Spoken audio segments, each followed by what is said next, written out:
1,000 followers na si Nanay Consuelo. Unang-una po sa lahat, maraming salamat po sa kay Lord and then sa inyo na nag-follow kay Nanay Consuelo. 9 days pa lang kami na nag-vlog ni Nanay ng kanyang mismong page. Ay naka 1,000 followers na po tayo. So bago tayo kumain, yung aming ulam po ay tinolang isda na may kamote tops at malunggay. Malunggay. Okay. Ano masasabi mo? Maraming salamat sa mga followers. At saka nag-comment. At sa Nag-support. nag-comment at sa nag-support. So dahil dyan, mag-share kami ng dalawang tips na para po magkaroon kayo ng magandang content. Una, camera. So ang gamit po namin mga kasmeres ay hindi po iPhone.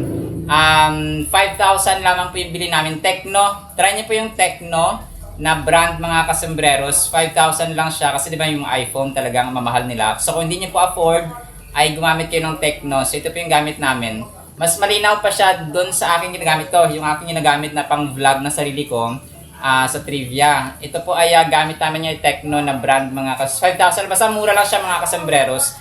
Tapos, hindi dapat nagagalaw yung camera. Kagaya ngayon, bumili kami ng tripod, selfie stick, at saka tripod. No? Kagaya ngayon, hindi gumagalaw yung aming camera kasi may tripod kami. So, napapansin kasi namin na magalaw yung dito yung ibang vloggers na nagsisimula pa lang, magalaw yung kanilang camera. So dapat yung inyong camera ay hindi po magalaw. So kung pwede kayong bumili ng tripod, set up nyo lang, tapos pwede rin pong kamay, hawakan nyo lang ng ganun, pero dapat hindi siya nanginginig-inig. So may mga times naman ay nagagalaw siya. So may mga times naman na medyo magalaw yung vlog namin, pero yun, isa sa mga technique dapat hindi siya magalaw. Ganun siya. Tapos, pangatlo, yung tatlo pala, yung contents ninyo, kung hindi mabenta yung sarili natin na ginagawa natin araw-araw, kunwari kung ano yung daily routines natin, yung kung anong gusto nang gawin. Kunwari, pagsasayaw, pagkanta, sa amin nanay, buhay probinsya talaga. Buhay probinsya. Sa akin naman kasi trivia. So, iba naman yan sa akin, mga kasembrero, sa maliban kinanay, ay ganun po. So, yun lamang, again, maraming salamat po and more contents ba ang gagawin namin ni Nanay Consuelo. Tapos more followers pa. Sa susunod namin magpapasalamat ay 1 million followers. 1 million followers na kami ni Nanay. Yun, tsagaan lang talaga. Anong sabi mo? Pwede rin magluto-luto ka mo. Luto-luto, ayun. Luto-luto. Kahit ano. Kahit ano lang, yung ulam ninyo sa isang araw. Tapos yun, tsagaan lang talaga ng mga kasubres. Mas nauna pang dumami yung followers ni nanay ko kaysa sa akin.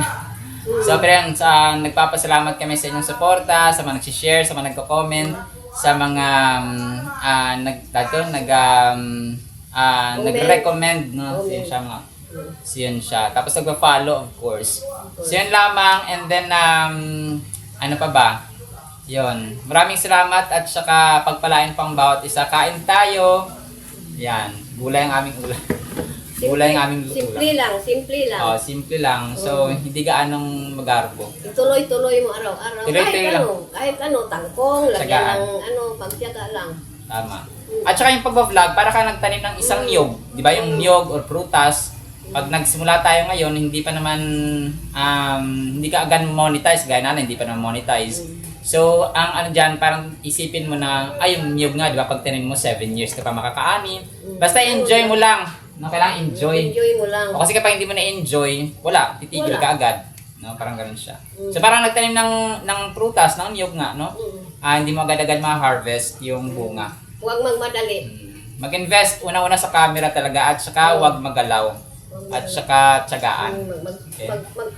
Magbili ng ganito. Tripod at saka monopod or kung ano yung gusto ninyo mga kas. So, tatlo yung kanta namin. At saka stricto ako na direktor. Pag sinabi kong mali, hindi lang nalago si Nanay. Pag sabi kong mali, ops, wag maingay. Ano yung tanong? Alang mayor, tos lalong. So yan, pag sabi kong mali yan nanay, mali, ganon. So dapat mahalin yung nanay nyo. So yan naman po, maraming salamat. Sana po ay matutunan kayo at nag-enjoy kayo sa aming content ni nanay. God bless everyone! Maraming salamat sa mga anak ko, sa mga apo, apo sa tuhod. Yes. Ganun. Maraming salamat. Yes. Sa katatay nga, 93 na ang Oh, 93 na edad ni ang Lolo. edad. 93. So yun. Maraming salamat. I love you all. I love you. Kay buti-buti mo